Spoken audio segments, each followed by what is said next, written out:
Predict for the best, but prevent for the worst. It's not your job only to hire a person. It's your job to get the work done from him also. The entire team of board of directors, they always take advice from the HR manager rather than the marketing or the sales. Where you are working and you got that contracted there, that is called as occupational diseases.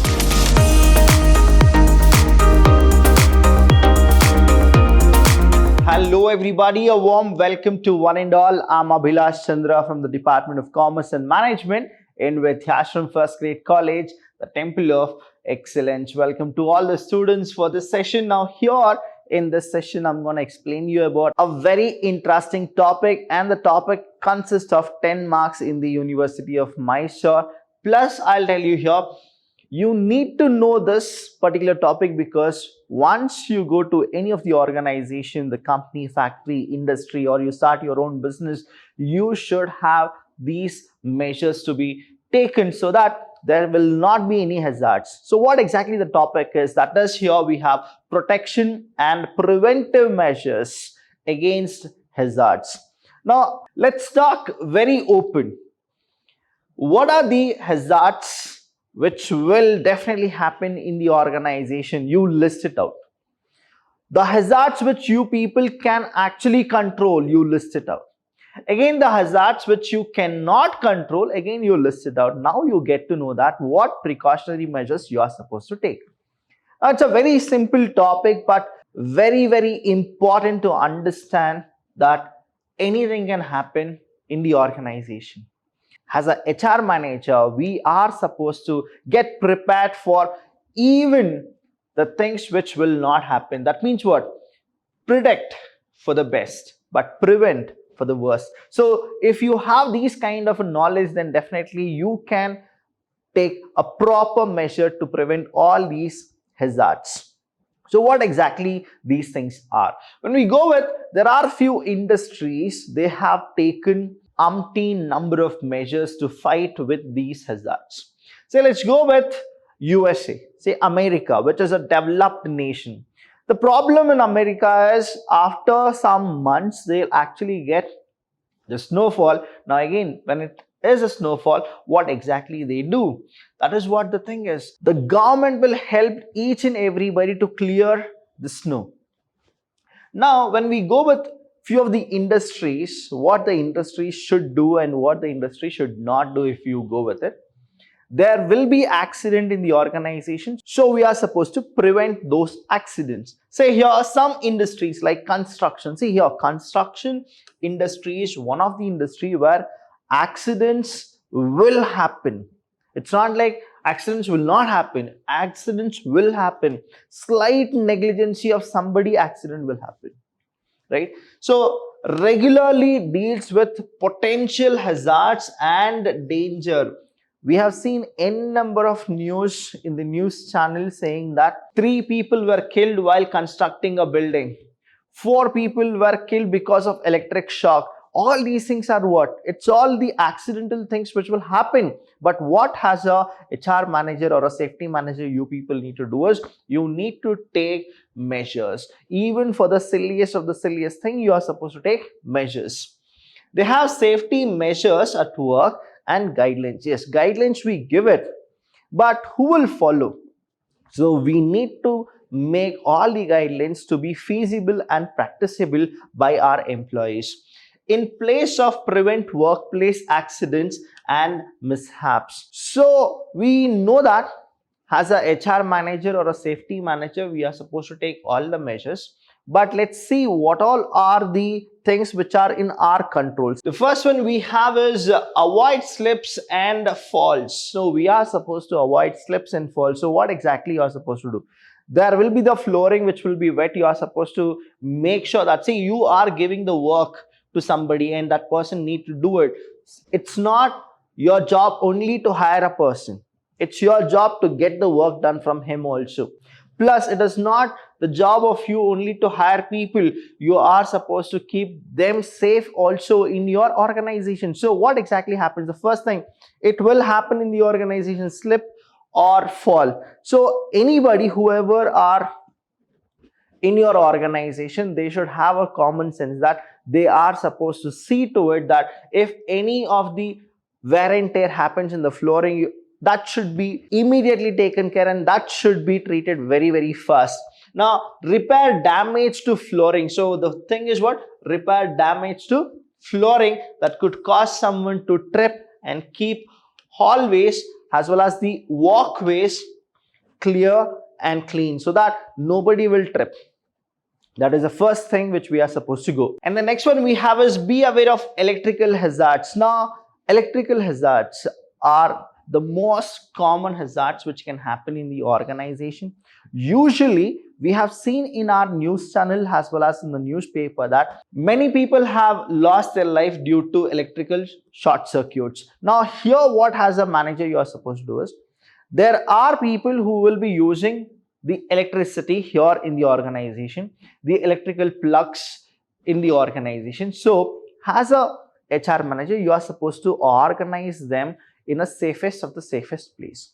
When they go for earthing or when they go for the allocation of plug points to each and every individual desk, you are supposed to caution them about how it should be used, how it should not be misused. Even we should see to it that if we go for re-innovation of the entire organization, the employees should be moved from one place to the other place where they can be secured and safe.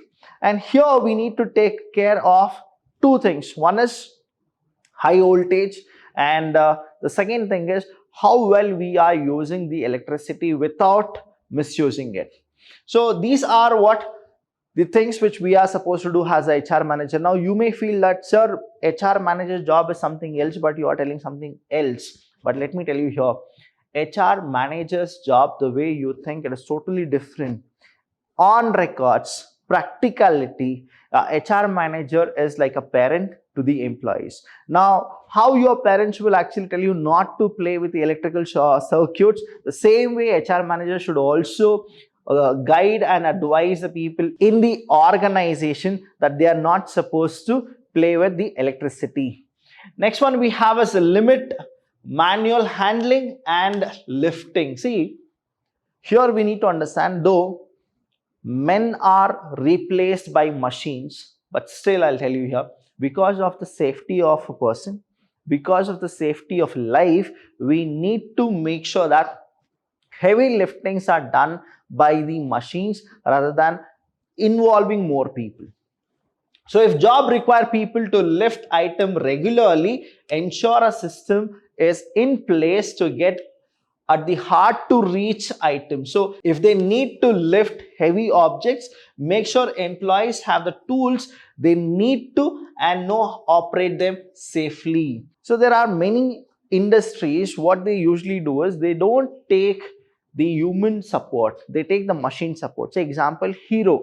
In the last session also I told you this example which I really want to tell you because you need to understand about this company. Hero Limited, what they do is they manufacture a mobike within 18 seconds. That is, they assemble one of the entire complete mobike within 18 seconds. See, human cannot do that within 18 seconds, but machines can do. So productivity is more, plus safety for your employees is even more. The next one we have is the fourth one, that is you need to keep your first aid box properly. You are supposed to have the entire first aid kit without missing anything, and then you need to keep it in a plain sight where people can actually see to it. If anything happens to any employee, somebody can come and rush and they can use the first aid kit. So if you have a large office, place several kits throughout the area and make sure someone on staff is trained in the first aid. Now this is what the minimal thing we are supposed to do as a HR manager. The fifth one is create an emergency action plan. See, if you have visited any of the organization, we have the emergency exit. So why exactly all these things happen is, it is all the duty of a HR manager to keep the entire organization systematic.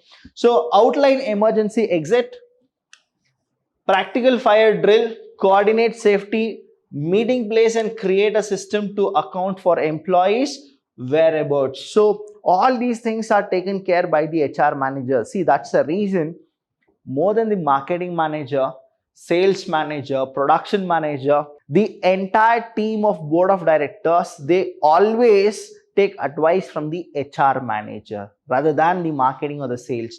Now the reason here is all the employees, they only seek the help of a HR manager. HR manager is the only person who can actually solve each and every grievances in the organization. HR manager is the only person who can be a parent to all the employees. HR manager is the only person who can take safety measures in the organization, because he is a person who will take care of the organization as if it is his own. But the problem is, he should not be a sentimental person. He should always have a diplomatic nature, because HR manager need to keep his mind relaxed. Identify staff who may need extra help in an emergency. See, here also he act like a parent, he act like a guardian to the employee. So involve them in planning for their safety and make sure the office is accessible, prepared for fire, power outage and other unexpected events. So as a HR manager, you are supposed to ask each and every employee that what exactly the safety measures we are supposed to take, because you may know 100 but not 101. You are supposed to get prepared for those things. The seventh one is promote fire safety. Now, identify potential fire hazards in your office and train staffs how to use fire extinguishers. Now, before 1960s, if you see in many of the offices, there were no boards like no smoking zone. Even people who used to fly in air, in the sense aeroplanes, they used to smoke in the aeroplanes. They used to smoke in train. They used to smoke in buses. They used to smoke in office and other places. But after that, what happened is there was a revolution of developing the human nature. Now, when we had the development of human nature, then what happened? We got to know that there are many of the hazardous things can happen if we go with the smoking. That's the reason even in flight or bus or train or any of the passenger goods, if you go with it, they will not allow anybody to actually smoke. The reason is what? Something can happen. The same way, even in the offices or even in the places where you see that no smoking zone is there written. The reason is what? Something can happen if you go and smoke there. So these are the measures which were taken by the HR manager at large. Avoid injuries by storing items safely. Place heavier items lower to the ground and distribute weight evenly in the cabinets and on the shelves. So these are the basic things which you are supposed to know. And the next one is the ninth one, that is help reduce back pain and repetitive strain injuries. Now here what happens is, there are people who can take the load, there are people who cannot take the load. So you are supposed to make sure that who gets what job. So occupational diseases. Now what is occupational disease? According to ILO, that is the labor organization, they say that any disease which you get when you are working, and that is called the occupational diseases. Now several definitions of the term occupational disease exist. However, for the purpose of the protocol of 2002, of what? Of 2002. To the Occupational Safety and Health Convention, that is the ILO, International Labour Organization, the term occupational disease covers any disease contracted as a result of an exposure to risk factor arising from work activity. That is, where you are working and you got that contracted there, that is called as occupational diseases. Now, high risk occupational includes, now which are the high risk occupations? The first one is hairdressing. That means you people can actually get more injuries in hairdressing, and that is what the first is. Catering, healthcare, printing, metal machines, motor vehicle repairs. Now all these are what? High risk occupations. Even our pandemic, if you go with this, right? Now when the lockdown was there, people were in their place and nothing happened to them, or if something happens to them, they are responsible. But even in the pandemic, if people are coming and working out and something happens to them and their family, who is to be blamed? That is where we call that as the highly or high risk occupation. That are these things. So these are the things which you are supposed to know. We have covered occupational hazards. We have gone with what are the measures we are supposed to take as HR managers so that we can actually fight against the hazards we have taken. Next session, I'll be teaching you something more about it, which is again very interesting. To watch that, please do subscribe our channel and like the videos if you have enjoyed it. Thank you so much. I'll see you when I see you.